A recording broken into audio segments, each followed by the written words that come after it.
Welcome to episode 470, Herb Kelleher, Airline King of the World. This is an outline of episode 470.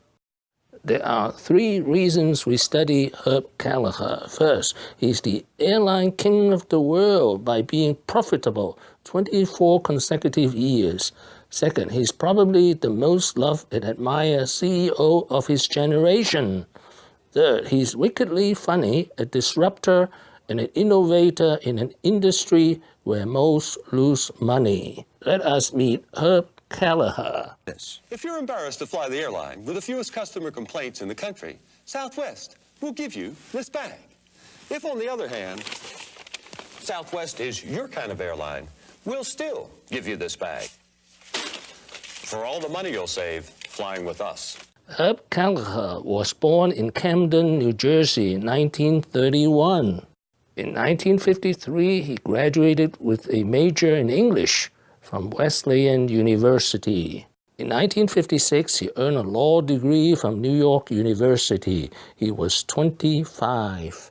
After graduation, he worked a few years, and then he moved to Texas with the aim to either start a law firm or to start a business. In 1966, he co-founded Southwest Airline with Airline King. It was not easy. When Herb, Lamar Muse, and Airline King began Southwest Airlines 18 years ago, the competition, Braniff and Texas International, waged an unsuccessful 3-year legal battle to kill them off. Kelleher, chairman of Southwest, is legendary in the airline industry for doing things differently than the other guys. Our planes pull into the jetway, board passengers, and pull out again in 10 minutes or less.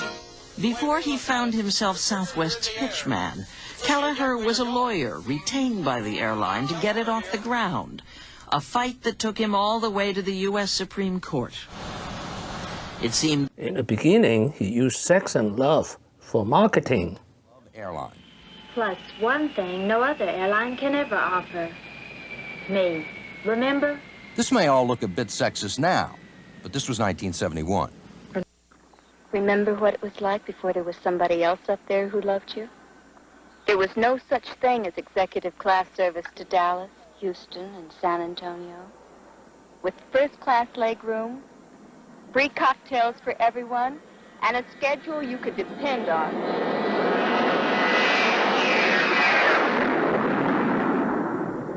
Remember?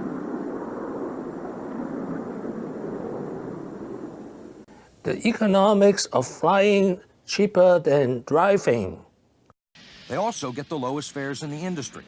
In nearly every market, there are one-way fares for just $19. Southwest Airlines' success with respect to pricing is founded on the theory that you charge the lowest possible fare to develop the greatest possible volume, and that we compete with ground transportation, not other airlines. We got to the point in the Dallas-San Antonio market back in the 1970s where Braniff's standard coach fare was $62, and our pleasure class fare, the evening and weekend fare, was $15. Well, of course, shareholders would write in and say, we've noticed this discrepancy. Don't you think you have the latitude to increase your fare to $18 or $20 against $62? And we'd say, no, you don't understand the philosophy on which we're built. In other words, $15 is what it costs to drive the car. Yeah, less than it costs to drive the car, exactly. How he settled legal disputes. Malice, Dallas. Malice in Dallas in 1992 had to have been his goofiest stunt. Instead of going to court over who had the rights to the advertising slogan, "Just Plain Smart," Southwest or a South Carolina aviation sales company, Kelleher agreed to settle the matter with a charity arm wrestling match. Somebody's got to lose! Yes! We're saying, hey, wait a second. We're having fun. We want you to have fun, too. The secret of success. Employee first. The business of business is people. Yesterday, today, and forever.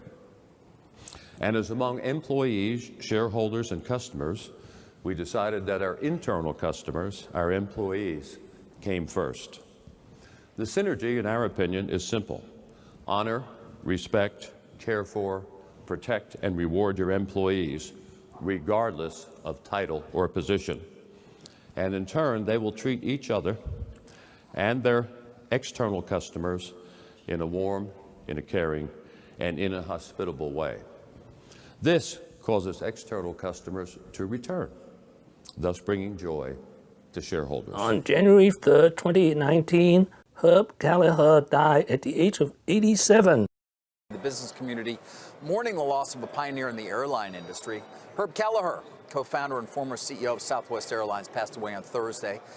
I'm paranoid a little bit, but I hate to see even tiptoeing, in that direction. And of course, taxes and fees are incredible on the airline industry. And, they're higher than cigarettes and whiskey, which is a triple whammy for me. I mean, I must be the highest local taxpayer in the United States. Are you still smoking cigarettes? You can't be. No. Yeah. But it's wild to except not here. Unbelievable. What's the secret? This is my chance to have a cigarette, isn't it? On CNBC? They won't shut you down. What have I learned today? Two things. First, I flew Southwest Airline more than 100 times. It's my favorite airline. Second, how Southwest Airline started from a small regional airline to become the third largest airline in the United States. Thank you for watching. Please subscribe and leave your comments and questions below. My next video will be Herb Kelleher, 10 lessons. Wishing everyone peace and prosperity.